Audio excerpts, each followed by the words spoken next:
오늘도 하나님의 은혜와 하나님의 사랑, 평강, 그리스도의 향기, 주님이 주시는 능력과 축복 다 누리시기를 주님의 이름으로 축복합니다. 오늘 이 말씀을 듣는 모든 성도들, 또 TV를 통해서, 스마트폰을 통해서, 유튜브를 통해서, 방송을 통해서 듣는 모든 하나님의 자녀들에게도 같은 축복이 임하기를 축복합니다. 마태복음 5장 13절로 16절을 통해서 세상의 소금과 빛이 되라 하는 제목으로 함께 은혜를 나누고자 합니다. 성도들이 이 땅에서 추구해 가야 할 근본적인 사명이 있습니다. 어떤 삶의 모습으로든지 궁극적으로 하나님께 영광 돌리는 삶을 살아가는 것입니다. 그래서 로마서 11장 36절에 이렇게 말씀합니다. 만물이 주에게서 나오고 주로 말미암았고 주에게로 돌아감이라. 그에게 영광이 세세에 있을지어다. 아멘. 이렇게 말씀합니다. 고린도전서 10장 33절에 보면 나와 같이 모든 일에 모든 사람을 기쁘게 하여 자신의 유익을 구하지 아니하고 많은 사람의 유익을 구하여 그들로 구원을 받게 하라. 오늘 본문의 소금과 빛의 교훈은 이러한 사명을 구체적으로 어떻게 수행해 가야 할 것인지를 우리에게 깨우치고 교훈해주고 있는 것입니다. 성도는 하나님의 백성입니다. 천국 백성이지만 여전히 이 세상에 존재하고 있는 것입니다. 이스라엘 백성들이 고통스러운 애굽에서 하나님의 능력으로 주의 종 모세를 통해서 출애굽을 시켜서 그들이 가는 곳은 적과 꿀이 흐르는 가나안 땅입니다. 그런데 가나안 땅에 들어가기 전까지 40년 동안을 방황을 하게 되고 고통도 받고 또 하나님의 기도의 응답을 받고 하나님의 은총도 받고 또 때로는 불평 원망하다가 엄청나게 터지기도 하고 이런 과정을 거쳤습니다. 여러분, 그들의 목적지는 가나안 땅이지만 가나안에 들어가기 전에 광야 생활을 거쳤습니다. 우리가 영원한 천국 가기 전에 이 땅에서 지금 광야 생활을 합니다. 그래서 인생은 나그네의 삶이라고 합니다. 좀 불편해도 힘들어도 참고 견디고 인내하고 하나님 앞에 무릎 꿇고 하나님의 영광을 드러내고 살아야 돼요. 어떻게 사는 것이냐? 빛과 소금이 되는 것입니다. 이것이 오늘 본문이 우리에게 주시는 말씀입니다. 그렇기 때문에 성도는 세상에 존재하되 세상에 물들지 말고 오히려 세상을 하나님 중심으로 변형시켜 나아가는 사명을 감당하여야 합니다. 이 사명을 감당하는 것이 우리에게 너무 힘들고 너무 고된 일이지만 하늘의 미랄로 썩어져서 100배, 60배, 30배의 열매를 맺는 일을 해야 할 것입니다. 그것이 세상의 소금과 빛이 되는 것입니다. 오늘 본문에서 주님은 우리에게 너희는 세상의 소금이고 빛이라 라고 말씀하십니다. 이 말씀을 깊이 새겨서 하나님께 영광 돌리는 성도들이 되시기를 축복합니다. 제일 먼저 세상의 소금이 되어야 합니다. 본문 13절 보면 너희는 세상의 소금이니 소금이 만일 그 맛을 잃으면 무엇으로 짜게 하리요? 그 이후에는 아무 쓸데없어 다만 밖에 버려져서 사람에게 밟힐 뿐이니라. 예수님께서 너희는 세상의 소금이라고 하셨습니다. 왜 그렇게 말씀하셨을까요? 소금의 의미가 무엇인지를 생각해 보면 답이 나옵니다. 소금의 역할이 무엇일까요? 첫째, 소금은 맛을 내는 일을 합니다. 욥기서 6장 6절의 말씀 보면 싱거운 것이 소금 없이 먹히겠느냐? 닭의 알 흰자위가 맛있겠느냐? 이렇게 표현했습니다. 모든 음식에 소금이 들어가지 않으면 아무런 맛이 없습니다. 저는 부흥회를 매주 나가잖아요. 특히 전라도 광주 쪽에 가면요, 일부러 40분 1시간을 차를 타고 가서라도 밥 먹으러 가는 데가 있어요. 그게 나주 곰국 먹으러 가요. 엄청나게 맛있습니다. 원래 전라도 음식이 세계에서 1위입니다. 음식은 맛있습니다. 24시간을 확 구워서 해요. 근데 여러분, 꼭 나주 가서 먹고 싶은 분은 저한테 물어봐야 돼요. 왜냐하면 전부 가보면 오리지널 곰국, 어떤 집은 아주 원조, 어떤 집은 원조 중에 원조 이렇게 써 있고요. 아주 믿을 수가 없어요. 근데 저는 알아요. 왜? 그 동네에 있는 교인들이 알려주더라고요. 저 집이 진짜 오리지널 원조래요. 정말 맛있습니다. 그런데 아무리 맛있는 곰국도요, 소금이 안 들어가면 맛이 없습니다. 소금이 들어감으로 진가가 나와요. 갈릴리 바다에 나오는 베드로의 고기가 있습니다. 옛날에 우리 교인들하고 92명을 데리고 이스라엘 갔었죠. 갈릴리에서 베드로 고기를 이렇게 점심으로 내놓는데 꼭 붕어 같잖아요. 어떻게 맛있는지. 그런데 성도들은 안 먹어요. 다 맛이 없다고. 저는 왜 맛이 없는지를 알았어요. 말 한마디도 안 했어요. 왜? 내가 다 더 많이 먹으려고. 먹기 싫으면 맛없는 사람은 다 가져라. 전부 가져와서 제가 얼마나 많이 실컷 먹었는지 몰라요. 다 먹은 다음에 소금 안 쳤죠. 그랬더니 맞다, 소금 안 넣어서 그렇구나. 이미 때는 늦었습니다. 아무리 좋은 맛있는 음식도 소금이 들어가야 맛이 나는 겁니다. 이걸 아셔야 돼요. 우리가 신앙생활 하면서도, 인생을 살면서도 내 맘대로 내 고집대로 세상의 맛을 누리고 사는 게 아니에요. 주님이 없이는 인생의 맛이 없습니다. 맞잖아요? 그래서 성경에 보면 주님 떠나서는 아무것도 할 수 없다고 그래요. 예수님이 없는 삶은 무의미한 것입니다. 요한복음 3장 4절에 그렇게 우리에게 가르쳐 주잖아요. 고통과 좌절과 낙심 속에 사는 사람들에게는 희망을 주는 분이 예수님입니다. 누가복음 24장 26절, 27절, 28절에 기록되어 있습니다. 생명의 가치에 대한 존엄성을 일깨워 주고 있지 않습니까? 누가복음 9장 25절입니다.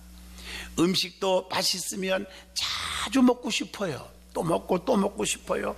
교회 생활도 맛있게 믿으면 정말 맛들려서 더 잘 믿습니다. 교회 안에 한번 주변을 보십시오. 봉사는 하는 사람만 봉사합니다. 왜? 봉사의 맛을 알아서 그러는 거예요.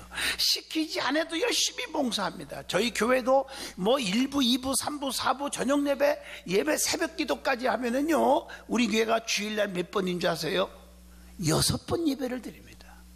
첫 시간부터 끝까지 예배 드리고 하루 종일 식당 봉사, 차량 봉사, 안내 봉사, 엄청나게 봉사하는 분들, 그 시간 조금 남는다고 또 화장실 청소, 이런 때는 아멘이 다 소풍 가셨어요. 이렇게 열심히 하는 분들이 많아요. 왜? 신바람 났어요. 봉사의 맛을 알아. 봉사했더니 하나님이 다, 히브리서 11장 6절, 하나님이 다 상 주시고, 시편 138편 8절, 여호와께서 상 주신다는 거예요. 보상해 주시리라. 그걸 안단 말이에요. 그걸 체험했거든요. 기도의 맛을 아는 사람이 금식하고 철야하고 기도합니다. 하지 말라게도 엎드려 기도해요. 전도의 맛을 아는 사람은 전도를 하잖아요. 그 맛을 모르는 분들 1년 12달 가도 한 명도 전도 못하는 기적을 이루고 살잖아요. 전도하는 사람은 계속 합니다.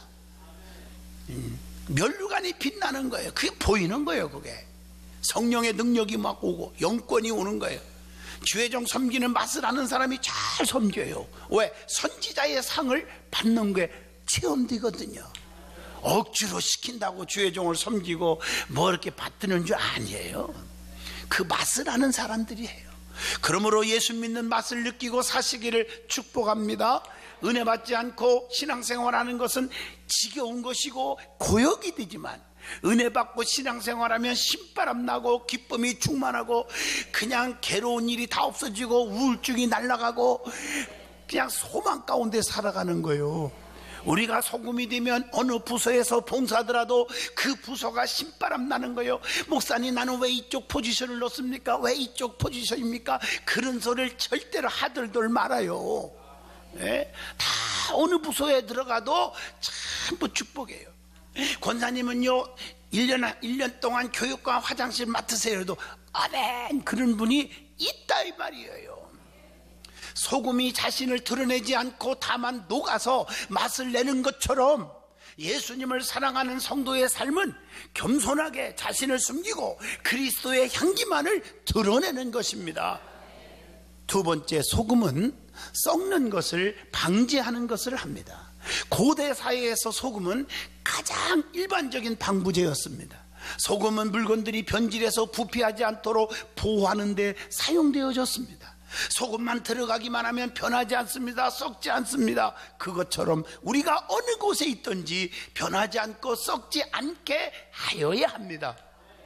부패해져가고 죄악화되어가는 사회의 방부제가 되어져야 합니다. 마태복음 3장 7절의 말씀입니다. 타락하고 방종한 세대의 경종이 되어 깨우쳐야 합니다. 마태복음 15장 8절의 말씀입니다. 교만하여 하나님을 떠난 백성들이 돌아오게 해줘야 합니다. 마태복음 17장 17절의 말씀입니다. 소금이 없으면 변하고 썩는 것처럼 주님이 없으면 그렇게 된다는 것을 아셔야 합니다. 요한복음 14장 6절의 말씀, 내가 곧 길이요 진리요 생명이니 나로 말미암지 않고는 아버지께로 올 자가 없느니라. 세 번째, 소금은 변하지 않게 합니다. 무더운 여름철이라도 생선에 소금을 쳐서 놓으면 변하지 않습니다. 우리는 세상의 소금이라는 것은 우리가 가는 곳마다 세상이 변하지 않도록 해야 돼요. 타락하지 않도록 해줘야 합니다. 신앙생활이 변하지 않도록 만들어져야 될 줄로 믿습니다. 옷도요, 물감이 빠지니까 변해요. 볼품이 없어요. 입고 싶지가 않아요. 버려야 돼요. 음식도 아무리 비싼 음식도 변하면 먹으면 안 돼요. 식중독 걸려요. 사람의 마음이 변하면요, 가까이 하지 마세요. 추한 사람이 돼버려요. 믿음이 변하니까요, 가까이 하면요, 여러분 마귀의 소굴에 들어가는 거고 이단에 빠지고 악한 영에 빠지는 거예요. 사탄의 지배를 받게 되어 있는 거예요. 가까이 하면 안 돼요. 마귀짓만 하잖아요. 그러므로 변하지 않기를 바랍니다. 네 번째, 소금은 순결한 희생을 상징합니다. 구약에서 하나님께 바치는 희생 제물은 방부제의 역할과 더불어 제물을 정결케 하는 소금을 뿌렸다고 레위기 2장 13절에 말씀하고 있습니다. 예수님을 믿는 그리스도인들도 역시 하나님께 바쳐지는 제물 위에 뿌려져서 없어지는 소금처럼 순결한 희생 제물이 되어져야 합니다. 세상은 희생을 요구합니다. 그리스도를 믿는 우리가 먼저 세상에 나가 희생할 때에, 하나님의 미랄이 될 때에 예수님의 사랑이 우리를 통하여 반드시 나타나게 되어 있습니다. 두 번째, 생각할 것은 소금이 맛을 잃어버리면 어떻게 됩니까? 오늘 본문에 보면 예수님께서 분명히 말씀합니다. 소금이 맛을 잃으면 아무 쓸데없어 밖에 버려져서 사람들에게 밟힐 것이니라. 그 맛을 잃으면 하는 원어를 찾아보니까요, 모란데라는 말이 있어요. 이 신약성경에서 4번 사용된 단어입니다. 마태복음 5장 13절이나 또 누가복음 14장 34절이나 로마서 1장 22절이나 고린도전서 1장 20절. 원래 뜻을 보니까 어리석게 되다, 몸이 건조하게 되다, 그 맛을 잃으면 하는 뜻이 그런 의미로 해석합니다. 다시 말하면 소금이 어리석게 되고 몸이 건조하게 되면 예수님께서 뿐만 아니라 세상에서도 아무 가치도 쓸모가 없는 것이 되어 밖에 버리워진다는 것입니다. 다시 말씀드리면 만약에 소금이 재구실을 하지 못한다면 멸망이 온다는 것입니다. 성도가 소금의 사명을 감당하지 못하면 하나님께 버림받아서 마귀들에게 종로로 타게 된다는 것입니다. 여러분 성경에 보세요. 사울 왕이요, 정말 하나님 앞에 쓰임받다가 교만이 오고 타락해버렸어요. 소금의 맛을 잃어버렸어요. 그래가지고 얼마나 악행을 하는지 다윗을 죽이려고 하고 아시지 않습니까? 그러니까 하나님의 손이 떠나니까 마귀가 딱 잡아가지고 마지막에 비참하게 죽어버렸잖아요.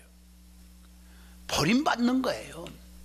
그래서 우리는 어떻게 해야 됩니까? 이 말씀을 듣고 가슴을 치고 우리는 어떻게 해야 돼요? 계시록 2장 4절, 처음 사랑을 상실하지 않기를 원합니다. 내가 너에게 책망할 것이 너니 처음 사랑을 회복하라. 첫 믿음을 회복하라. 여러분들이 예수 믿을 때 처음에 그 감격, 든든한 게 왔을 때 처음에 감격, 처음에 그 뜨거운 사랑, 열정을 회복하라. 회복하지 않으니까 저 사람이 원래 저랬나? 어머나, 놀래버리는 사람들이 있어요. 변질돼가지고.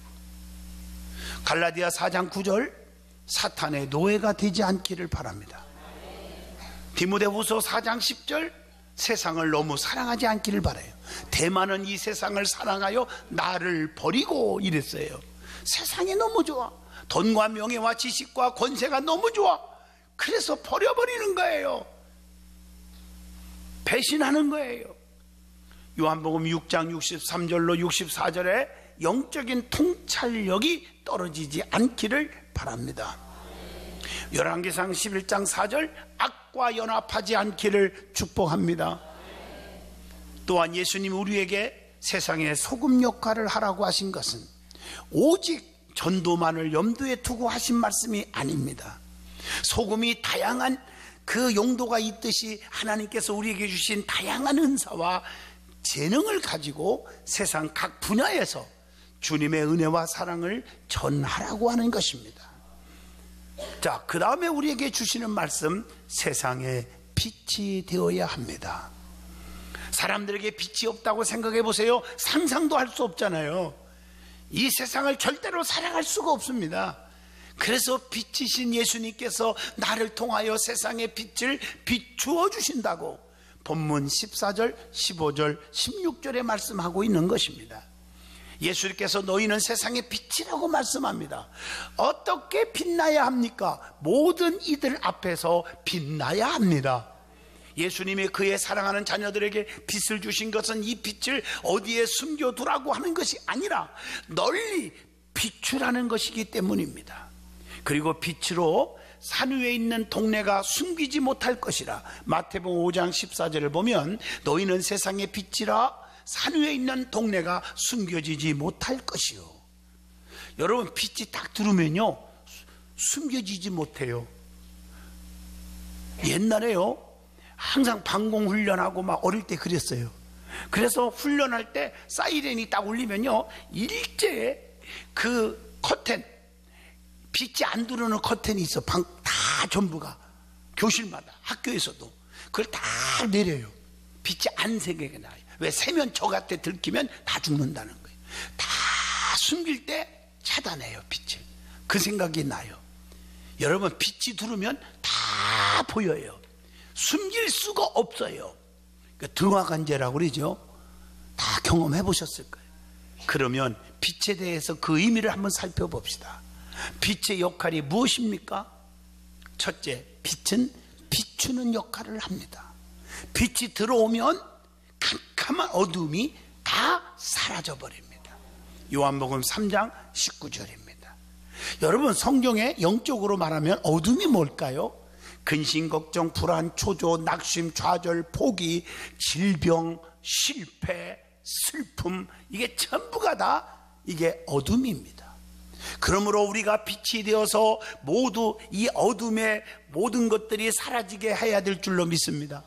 근심 있고 걱정스럽고 질병으로 고통받고 괴로워하는 사람들, 빛이신 성도가 딱 만나기만 하면 얼굴빛이 피고 할미꽃도 피고 국화꽃도 피고 백화꽃도 피고 장미꽃도 피고 튤립꽃도 피고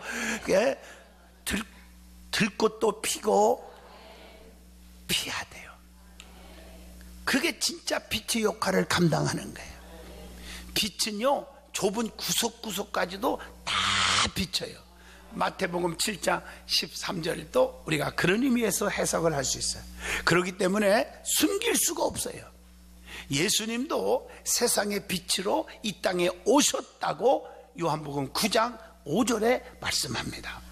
예수님을 통해서 어두운 것들이 다 사라질 줄로 믿습니다.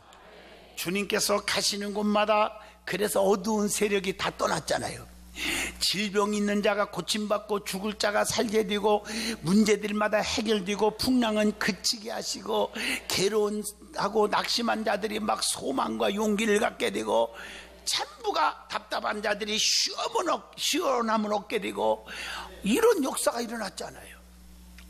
그리고 두 번째, 빛은 밝게 해줍니다. 마태복음 5장 14절입니다. 흑암의 지배를 받고 있는 백성들에게 복음의 빛을 비추어야 합니다. 요한복음 9장 7절의 말씀입니다. 어둠으로 고생하는 자들에게 빛으로 인도하여야 합니다. 사도행전 26장 18절 말씀입니다. 어둠이 있을지라도 빛으로 아침같이 되게 하여야 한다. 욥기서 11장 17절에 보면 네 생명의 날이 대낮보다 밝으리니 어둠이 있다 할지라도 아침과 같이 될 것이요. 세 번째, 빛은 생명을 줍니다. 예수님은 이 땅에 생명의 빛으로 오셨어요. 그분을 만나면 다 영생을 얻어요. 그래서 예수님이 이 땅에 오신 목적이 요한복음 3장 10절에 내가 이 땅에 온 것은 생명을 얻게 하고 더 풍성케 하려는 것이니라. 아멘 하십니까? 생명. 빛은 생명을 줍니다. 예수님은 이 땅에 생명의 빛으로 오셨다고 요한복음 8장 12절에 예수께서 말씀하여 이르시되 나는 세상의 빛이니 나를 따르는 자는 어둠에 다니지 아니하고 생명의 빛을 얻으리라. 죄악으로 살고 어둡게 사는 사람들은 예수가 없어서 그래요. 흑암에 있는 자들이 빛을 봄으로 사망에서 생명으로 옮겨졌느니라.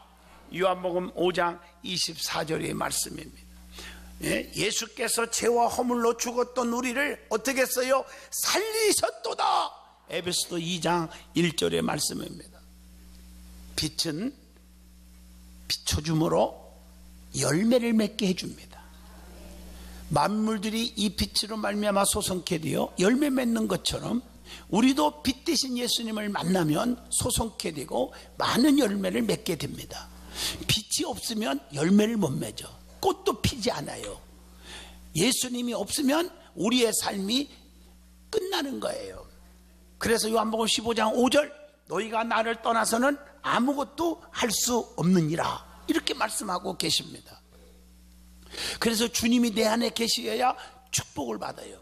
그래서 네 말이 내 안에 거하고 내 말이 너희 안에 거하면 너희는 무엇인지 구하라. 그리하면 다 이루리라. 이렇게 말씀하고 계셔요. 할렐루야. 그러면 빛을 사람 앞에 비춰서 어떻게 하겠어요? 두 번째 16절 본문에 착한 행실을 보고 하늘에 계신 너희 아버지께 영광을 돌리게 하라. 그래서 우리가 빛같이 살으면 우리의 행실이 착해요. 진실해져요. 그러면 하나님께 영광이 돌려지는 것이라는 거죠. 빛을 사람 앞에 비춰야 합니다. 믿음을 실천하게 해줘야 합니다. 그래서 야고보서 2장 17절로 18절 행함이 없는 믿음은 그 자체가 죽은 것이라고 그랬어요. 행함이 있는 신앙생활을 하여야 합니다.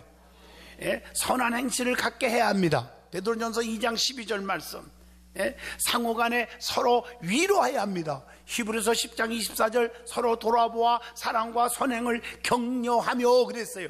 서로가 서로를 빛같이 사는 사람들은요 격려하고 위로하고 용기를 주고 소망을 줘야지 자꾸 남을 기죽이고 자꾸 비판하고 쑥덕거리고 제발 그런 일이 하나도 없기를 축복합니다. 그리고 본을 보여야 돼요. 본을 보여야 돼. 디도서 2장 7절 말씀.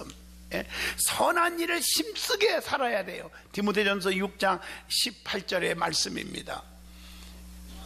그리고 하나님께 영광을 돌리게 해야 합니다. 우리의 신앙의 궁극적인 목적은 하나님께 영광 돌리는 일입니다. 오직 영광 하나님께. 그러기에 성경에 하나님께 영광을 돌리라는 말씀들이 엄청나게 많이 기록되어 있습니다. 자, 마태복음 5장 16절 봐도 오늘 말씀 봐도 너희의 착한 행실을 보고 하늘에 계신 너희 아버지께 영광을 돌리게 하라 그렇게 되어 있어요. 고린도후서 9장 13절 보면 너희가 하나님 앞에 드려지는 인색하지 않고 후한 연보를 드림으로 헌금을 함으로 하나님께 영광을 돌리게 하라. 요한복음 15장 8절 자 과실을 많이 맺음으로 하나님께 영광을 돌리게 될 때 너희가 내 제자가 되리라 이렇게 말씀하고 계십니다. 고린도후서 4장 15절 은혜가 많은 것으로 감사하며 하나님께 영광을 돌려야 된다 그랬어요. 베드로전서 4장 11절에 보면 하나님이 말씀하는 것 같이 말함으로 하나님께 영광을 돌려야 된다. 말 함부로 하지 말고 말이야. 고린도후서 1장 20절 불순종하고 거역하지 말고 아멘 함으로 아멘 하여 하나님께 영광을 돌리게 되었느니라 그렇게 말씀하고 있어요.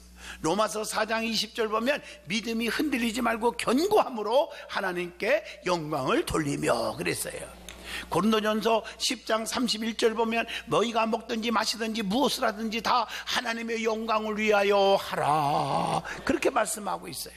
그렇게 모든 게 하나님께 영광이에요. 우리는 결론입니다. 우리 주님께서 우리에게 세상의 소금과 빛이 되라는 말씀을 주신 것은 이 세상이 부패와 어둠으로 가득하다는 뜻을 시사하기도 하는 것입니다.